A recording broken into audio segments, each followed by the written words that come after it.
우리나라 중소기업의 고용 비율은 88%에 이르는데 중소기업 근로자와 대기업 근로자의 임금 격차는 2배가 넘습니다. 이는 근로자 개인이 불행해지는 환경적 요인이자 취업난 해소, 산업혁신 등 국가 정책에도 두루두루 걸림돌이 됩니다. 또한 일하는 시간만 많은 OECD 최저 수준의 노동 생산성, 빈번한 정치 파업 역시 국가 경쟁력을 저해하는 요인입니다. 지난 30년 동안 국제사회에서 한국에 대한 보고서를 낼 때마다 비효율적이고 불공정한 노동시장 문제를 빠짐없이 지적했습니다. 사회의 모든 부분이 시대의 변화에 맞춰 혁신하고 있는데 노동 부분만 홀로 변화를 거부하며 갈라파고스 신드롬에 빠져 있는 것입니다. 노동 부분이 진화하지 않으면 대한민국도 진화할 수 없습니다. 노동시장을 더욱 유연화해서 기업들이 변화하는 산업 수요에 빠르게 대응하게 만들어야 합니다. 정치권은 더 단단하고 촘촘한 사회 안전망을 만들어서 노동시장을 뒷받침해야 합니다. 이것이 대한민국 노동개혁의 옳은 방향입니다. 임금체계 또한 연공서열 중심에서 직무 성과 중심으로 전환해서 일자리 만족도와 노동 생산성을 함께 끌어올려야 합니다. 근무 시간과 유형도 산업별, 기업별 특성에 따라 유연, 재택, 하이브리드 등 다양한 선택이 가능하도록 해야 합니다. 중소기업에 대한 정부의 지원이 대기업에 귀속되지 않고 온전히 중소기업 근로자들의 몫이 될 수 있도록 대기업과 중소기업의 불공정 거래도 더욱 강력하게 바로잡아야 합니다. 이 과제들은 대부분 거대 노조와의 이견을 극복해야 풀 수 있습니다. 정부와 여당은 노사 법치주의를 확립하면서도 소통을 통해 한국노총의 경제사회노동위원회 복귀를 이끌었습니다. 이달 초 경사노위에서 노사정이 공동으로 노동시장의 공정성과 활력을 높이겠다는 선언문을 채택하고 유연 안전성 등의 의제에 합의하는 진전도 이루었습니다. 국민의힘은 22대 국회에서 경사노위와의 긴밀한 협력을 통해 30년 묵은 노동개혁의 숙제를 해결할 것을 약속드립니다. 지난달 우리 당과 민주당은 저출생 대책을 발표하며 정책 경쟁에 시동을 걸었습니다. 양당의 저출생 대책은 제도 개혁 대 재정 확대라는 선명한 차이를 보였습니다.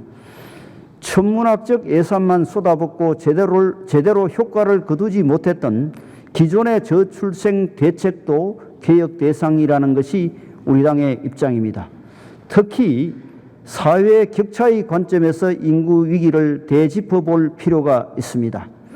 일자리, 의료, 교육, 교통, 문화시설 등 수도권과 지방의 격차가 많은 국민들께서 고향을 버리고 떠날 결심을 할 정도로 생각을 합니다. 그런데 더 나은 삶을 찾아 지방에서 수도권으로 와도 비싼 주택 가격으로 인해 안정적인 보금자리를 꾸리기 어렵습니다. 여기에 중소기업과 대기업의 임금 및 양육 환경 격차, 부모의 재산에 따른 사교육 기회 격차, 청년 세대의 취업 및 자산 형성 기회 격차가 더해집니다. 결국 수도권이든 지방이든 국민들께서는 사면 초과의 심정이 되어 고달픈 삶을 자식에게 물려주고 싶지 않다는 결론에 이르고 맙니다. 이처럼 복합 격차가 집약된 저출생 현상은 돈을 쏟아붓는 단순한 해법으로는 해결할 수 없습니다. 앞의 노동개혁과 곧 이어 말씀드릴 규제개혁, 금융개혁을 통해서 국민의 소득과 자산이 늘고 국토개혁을 통해서 전국 어디에서나 살기 편한 환경이 조성돼야 출생률도 반전의 곡선을 그릴 것입니다. 정부의 출생 지원 정책도 더 효율적이고 맞춤형이 되어야 합니다. 우리 당은 각 부처의 저출생 대책을 총괄하는 부총리급의 인구부를 신설하여 비용만 들고 효과는 적었던 칸막이 행정의 한계를 극복하려 합니다. 또한 시급한 세부 정책으로는 지금까지 말로만 강조되었던 일가정 양립 환경을 제대로 정착시키는 데 집중하겠습니다. 우리 당은 유급 아빠 휴가 1개월 의무화, 육아휴직 급여 상한 인상, 유급 자녀 돌봄 휴가 신설, 중소기업의 육아휴직에 대한 인력 지원 등을 총선 1호 공약으로 발표했습니다.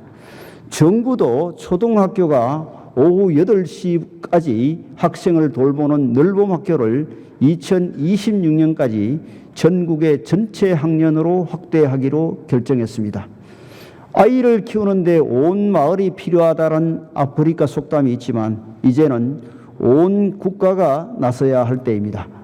국민들께서 맞벌이와 독방 육아가 걱정이 되어 아이 갖기를 망설이지 않도록 국가 돌봄 체계를 확실히 세우겠습니다. 눈에 띄게 떨어진 경제 성장률을 끌어올리기 위해선 어떤 관문을 넘어야 할지 고민해 봅시다. 지금 우리 앞에는 두 가지 길이 놓여 있습니다. 하나는 재정 주도 성장 정책으로 돌아가 시중에 돈을 풀어 경기 부양을 시도하는 편한 길입니다. 다른 하나는 낡은 제도를 개혁해 민간 경제가 자체적으로 성장할 환경을 만드는 어려운 길입니다. 전자는 지난 정부 때 충분히 시행했고 그 한계도 명확했습니다. 이제 기업의 활동성과 진취성을 높이는 데 주력해 우리 경제의 체질을 근본적으로 개선해야 합니다. 이런 기조로 윤석열 정부는 임기 초부터 규제 개혁을 추진해 왔습니다. 그렇지만 결국 규제의 열쇠를 쥐고 있는 것은 입법권을 가진 우리 국회였습니다. 국회에 제출된 223개 규제 핵심 법률 중 119개 법률만 통과됐고 여전히 104개 법률이 심의 중입니다. 기업들이 오랜 기간 국회에 요구했던 화학물질관리법과 화학물질의 평가 및 등록에 관한 법률 개정안은 4년 내내 미뤄지다가 지난달에 간신히 본회의를 통과했습니다. 또 다른 킬러 규제인 산업 입지 및 개발에 관한 법률과 외국인 근로자 고용 등에 관한 법률은 여전히 개정안이 상임위에 묶여 있습니다. 단말기 보조금 규제, 도서정과제, 대형마트 영업 규제 등 생활 속 규제를 개선하는 속도도 너무나 더디기만 합니다. 국회가 지금처럼 거북이 걸음으로 규제를 해소하면 경쟁국들은 미래 산업을 모두 선점해 버리고 말 것입니다. 우리 국민의힘은 22대 국회에서 역대 어느 국회보다도 과감한 규제 개혁을 단행하겠습니다.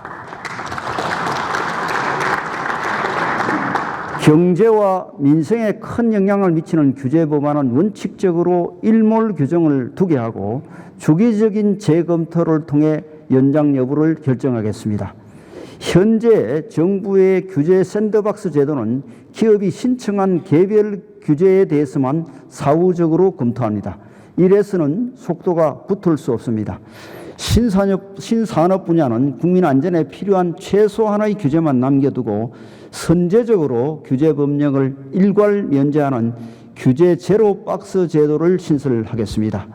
개발 제한 구역, 군사 보호 구역, 농지 규제 등 각종 토지 규제들도 경제 발전의 관점에서 최대한 재검토하겠습니다. 민생의 부담을 지울 수 있는 각종 규제 관련 부담금은 적용 및 시행을 유예하겠습니다.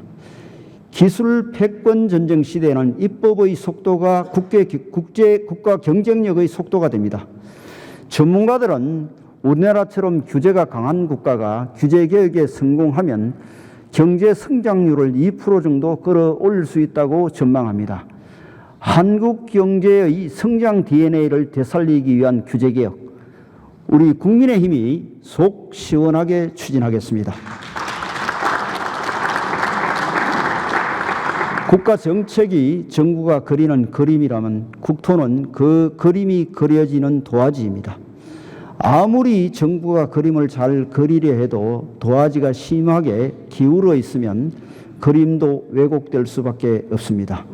오랫동안 경제 활성화와 저출생 대책의 효과를 반감시켜온 불균형 발전 문제를 극복하려면 국토개혁의 관문을 반드시 넘어야 합니다. 서울과 경기는 행정구역 개편을 추진할 때가 됐습니다. 서울과 경기의 행정구역 경계는 1963년 서울 대확장 때 정해졌습니다. 이후 인구 증가와 도시 확장으로 생활권이 많이 달라져서 주민들께서 일상생활을 할 때 많은 불편을 겪고 계십니다. 새로운 주민 생활권에 맞춰서 행정관할권을 조정하여 주민의 불편을 해소하고 삶의 질을 높일 필요가 있습니다. 이에 우리 국민의힘은 주민들의 열망을 반영하여 김포, 구리 등 서울 인접도시의 서울 편입을 추진하겠습니다. 경기 북도도 분도를 통해 수도권 규제에서 벗어나 독자적으로 성장하는 것이 바람직합니다.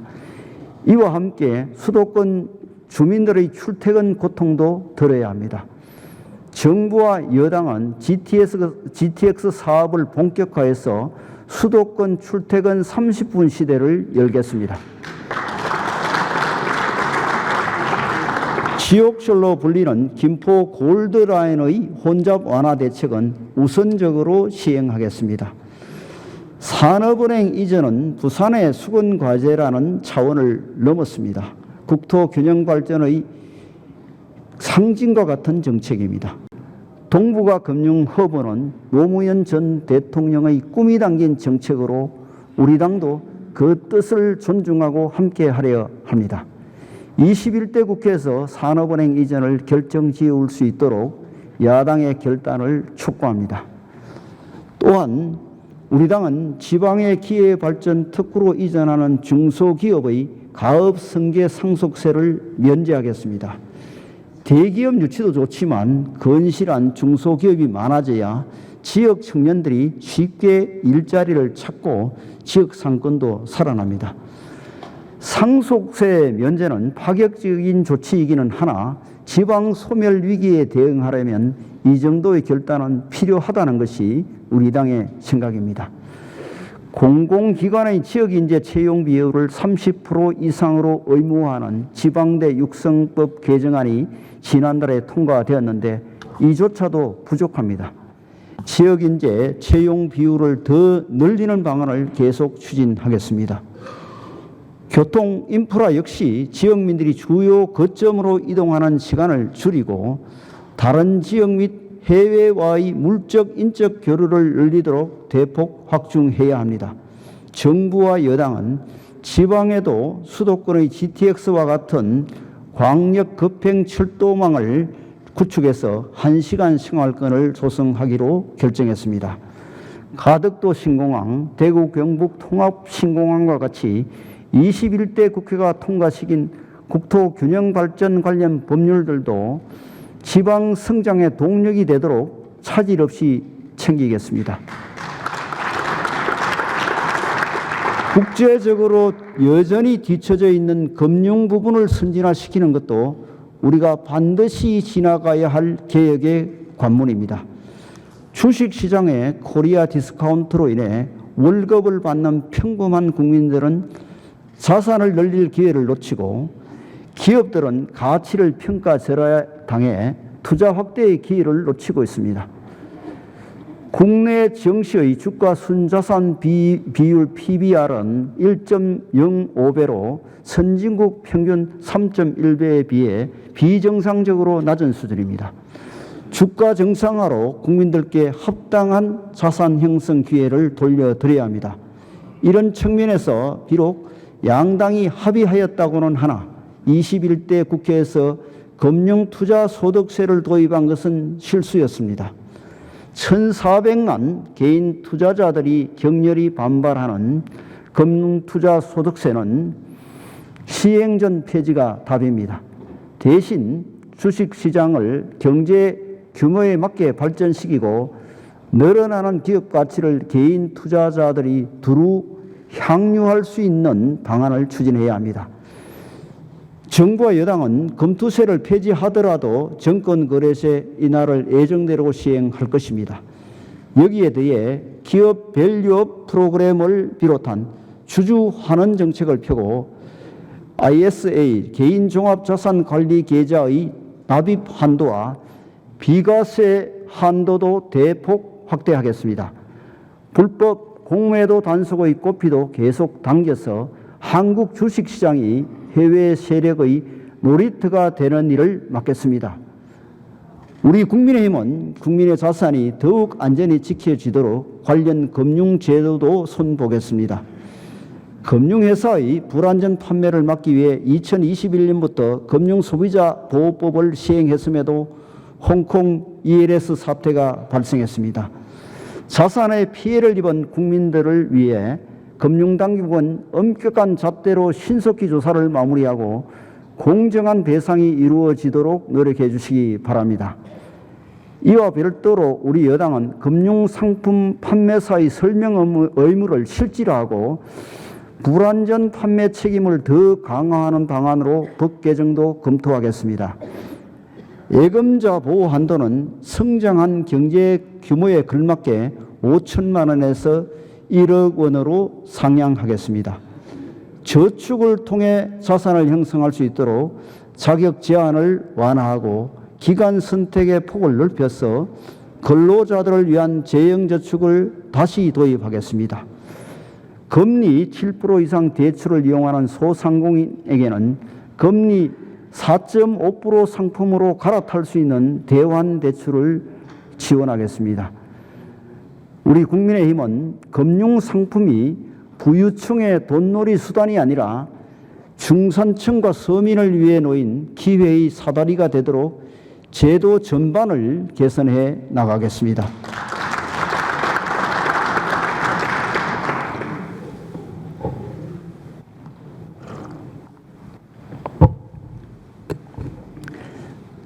국민 여러분, 여야 동료 의원 여러분, 한국행정연구원이 조사한 국회의 기관 신뢰도는 2022년 기준 24.1%로 2013년 이후 10년 연속 모든 국가기관, 민간단체, 언론 중 최하위를 기록했습니다.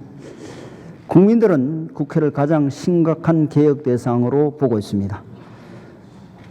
사회를 개혁하려면 먼저 국회부터 스스로 개혁해야 합니다. 우리 국민의힘은 22대 국회에서 5대 정치 개혁을 추진하여 의회 정치를 확실하게 바꾸겠습니다. 첫째, 준연동형 비례대표제를 반드시 폐지하고 외부 독립기구를 통해 선거제도를 바꾸겠습니다.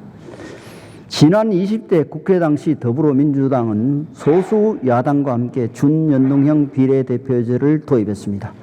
공수처법을 통과시키기 위한 야합이었습니다.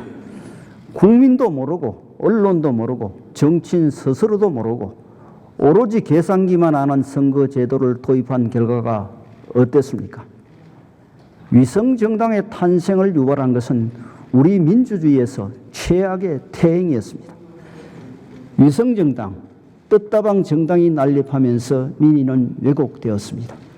21대 국회의 불행은 이미 그때 시작되었다고 해도 과언이 아닙니다. 그동안 정계특위에서 이를 바로잡기 위한 논의를 거듭했습니다. 결국 야당이 정략적 판단에 따라 준연동형 비례대표제가 그대로 유지되게 되었습니다.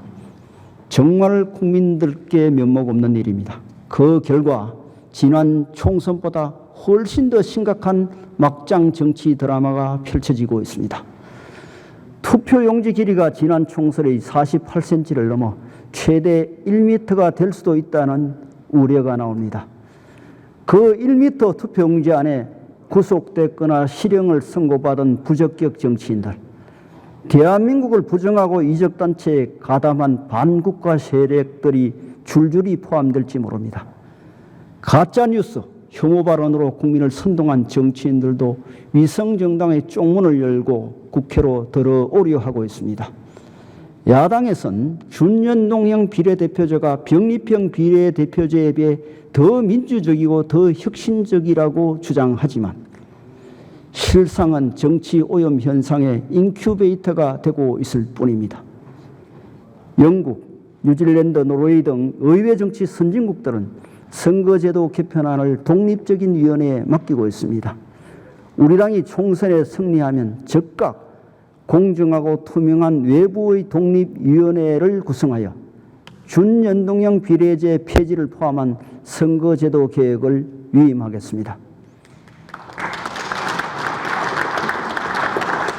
둘째, 선거구 획정 역시 중앙선거관리위원회에 권한을 넘기겠습니다.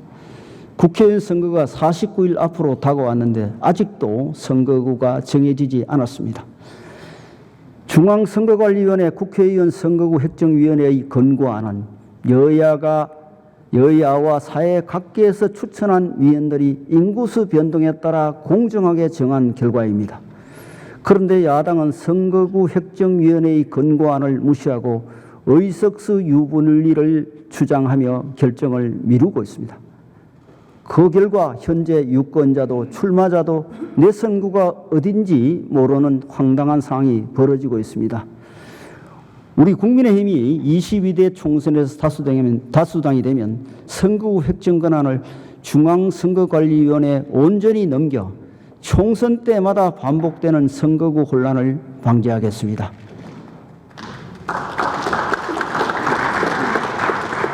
셋째, 국회의원의 세비 역시 별도의 독립기구를 설치하여 국민의 결정에 맡기겠습니다. 문호동 유임금, 세비 셀프 인상은 일하지 않는 국회의 대명사입니다. 영국 하원은 보수 결정을 외부 전문가들로 구성된 독립 의회윤리심사기구에 맡겼습니다. 우리도 외부 인사들로 독립기구를 구성해서 국회의원의 세비 정강과 지급 방식을 결정하도록 만들어야 국회의 신뢰를 회복할 수 있습니다. 넷째, 악용되고 있는 국회 선진화법을 정상화하겠습니다. 국회 선진화법이 규정한 안건조정위원회는 여야의 극한 대립을 막고 협상 문화를 정착시키라는 국민적 요구를 반영한 제도입니다. 하지만 아무리 선의에 의한 제도라 하더라도 이를 악용하면 오히려 독이 된다는 사실을 지난 21대 국회 내내 확인할 수 있었습니다. 위성성 정당을 활용하고 그것도 모자라면 위장 탈당까지 해서 합법적 날치기를 감행했습니다. 우리 당은 다수당이 되더라도 이를 답습하지 않겠습니다. 안건조정위원회의 구성 방식 변경이나 단서조항 신설 등의 법 개정을 통해 제도를 도입한 취지를 살리겠습니다. 다섯째, 입법 품질을 높이겠습니다. 국회의원들이 발의하는 법안 수는 크게 늘었지만 법안이 본회의를 통과하는 비율은 갈수록 떨어지고 있습니다. 법안 발의 숫자가 의정활동 평가의 물리적 기준이 되면서 당연히 법안 품질 관리는 뒷전이었습니다. 우리 국민의힘은 법안을 발의할 때 그 법안이 사회에 미칠 영향에 대한 보고까지 함께 제출하는 입법 영향 분석 제도를 반드시 도입하겠습니다. 뿐만 아니라 규제 법안에 대해서는 상임위마다 규제개혁 전문위원을 도입해 사전 검토를 강화하겠습니다. 국회를 통과한 규제 법안에 대해서도 사후 영향평가를 실시하여 3중의 규제 안전장치를 마련하겠습니다. 국민들께 말씀드렸던 총선 공약도 충실히 지키겠습니다. 불체포 특권 포기, 검거용 이상 확정 시 재판기간 세비 반납, 국회의원 정수 축소, 당 귀책으로 인한 재보궐 선거 시 후보 무공천, 출판 기념회를 통한 정치자금 수수 금지 등은 정치 발전을 위해 꼭 필요한 일들입니다.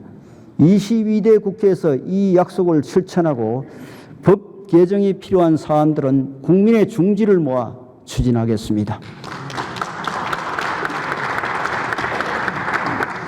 존경하는 국민 여러분, 여야 동료 의원 여러분, 올해 우리 총선과 미국 대선이 열리기 때문에 북한이 도발 강도를 높일 것으로 분석되고 있습니다. 북한은 우리에 대해 동족 관계를 부정하고 교전 상대국임을 강조하면서 미사일 발사와 세상 포격 등 도발을 계속하고 있습니다. 급기야 NLL을 유령선이라 주장하며 한반도의 긴장을 더욱 높이고 있습니다. 국가와 국민을 지키기 위해 우리 정치권이 힘을 모아야 할 때입니다. 총선을 앞두고 북한이 도발 수위를 높이는 목적은 분명합니다. 공포 분위기를 조성하고 우리 국민들을 급박해서 4월 총선에 개입하려는 것입니다. 이에 부하내동해서는 안 됩니다. 특히 정부가 정치적 목적으로 도발을 유도한다며 터무니없는 북풍 음모론을 반복하는 것은 안보에 심각한 해를 끼치는 행위입니다. 핵을 무기로 삼은 북한의 밤하늘은 암흑에 휩싸여 있고 핵을 평화적으로 이용한 대한민국의 밤하늘은 경제 번영의 빛으로 가득합니다. 굴종의 대가로 돌아오는 위장평화라면 우리 국민 모두가 강력하게 거부할 것입니다.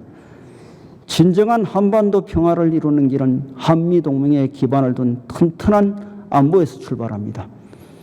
북한의 핵과 미사일에 대한 확고한 억제 능력을 갖추고 국제사회와 함께 북한을 압박할 때 북한 정권도 변화와 개방의 길로 나설 수밖에 없을 것입니다. 더 이상 안보를 놓고 여야가 정쟁을 벌이는 일은 없어야 합니다. 이를 위해 우리 국민의힘은 주요 군사적 위협에 공동 대응하기 위한 여야정 안보 협의체 구성을 제안합니다. 여야 동료 의원 여러분, 선거운동 기간에도 국민의 삶은 변함없이 이어집니다. 정치적 이익 때문에 국민의 이익이 뒤로 밀려서는 안 됩니다.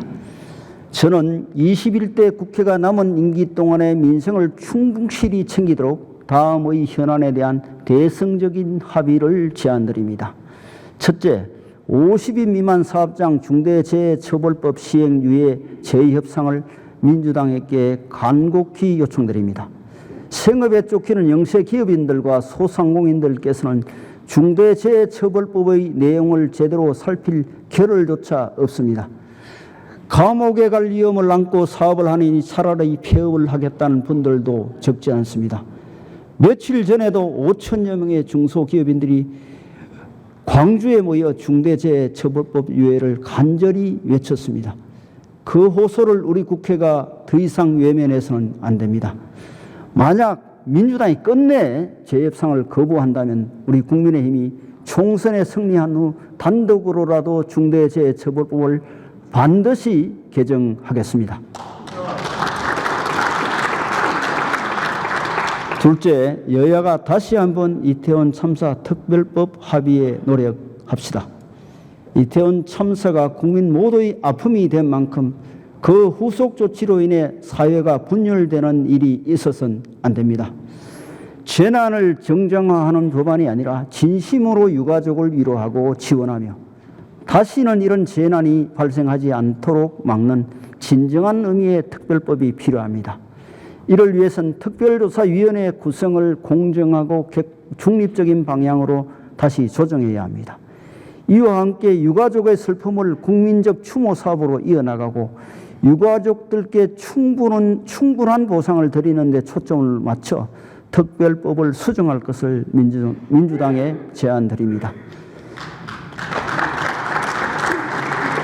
셋째, 수출입은행법 개정안 이번 국회에서 반드시 통과시킵시다.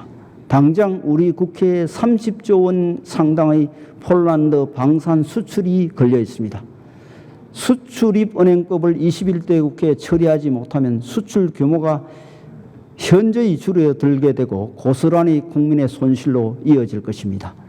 넷째, 고준위 방사성 폐기물 관리 특별법을 제정합시다. 탈원전, 친원전 논쟁과 무관하게 이미 발생한 사용 후 핵연료를 안전하게 처분해야 합니다. 원자력 발전의 혜택을 누리는 현 세대가 미래 세대에 방사성 폐기물 관리의 책임을 전가해서는 안 됩니다. AI 시대를 맞아 급증하는 전력 수요에 대비하기 위해서도 여야는 독일과 프랑스의 대조적 경험을 거울 삼아야 합니다. 무엇보다 사용 후 핵 연료를 임시 보관하는 원전 지역에서 수십 년간 불안을 감수하며 살고 계신 주민들의 호소를 이제 국회가 해결해 드려야 합니다. 지난달 더불어민주당 대표와 국민의힘 국회의원이 불의의 피습을 당했습니다. 이 두 사건은 정치인의 언어가 상대 정당을 때리는 무기가 되고 그 무기를 국민 중 누군가가 건네받아 물리적 폭력을 행사하는 정오의 악순환을 보여줍니다.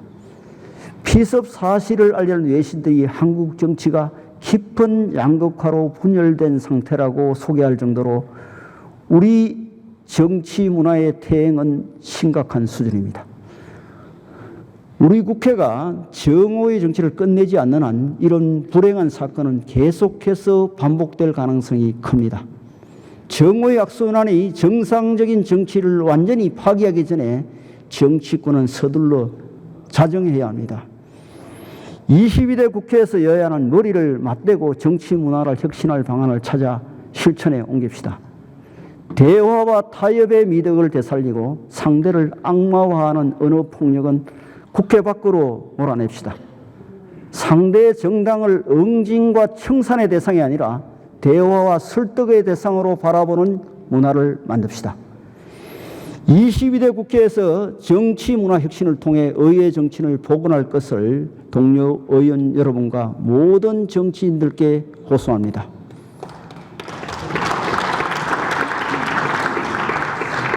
대한민국을 사랑하시는 국민 여러분, 국민들께서는 각자 도생의 시대에 살고 있다고 말씀하십니다. 국민의 마음이 갈갈이 찢어진 나라에서는 어떠한 개혁도 불가능합니다. 지금 공존 동생의 길을 찾지 않으면 사회적 갈등이 확산되어 나라가 무너지는 참담한 지경에 이를 것입니다. 함께 생존하고 같이 살아나가는 정치가 절실합니다. 우리 국민의힘은 진영과 진영, 개인과 개인으로 쪼개진 사회가 아니라 국민 모두가 함께 어울려 살아가는 사회로 나아가겠습니다. 성장이 멈춘 나라에서 국민의 삶은 고통스러울 수밖에 없습니다. 경제 성장의 시계를 다시 전진시키고 그 과실이 국민 다수에게 돌아가도록 하겠습니다. 민생이냐 정쟁이냐 그것이 문제입니다.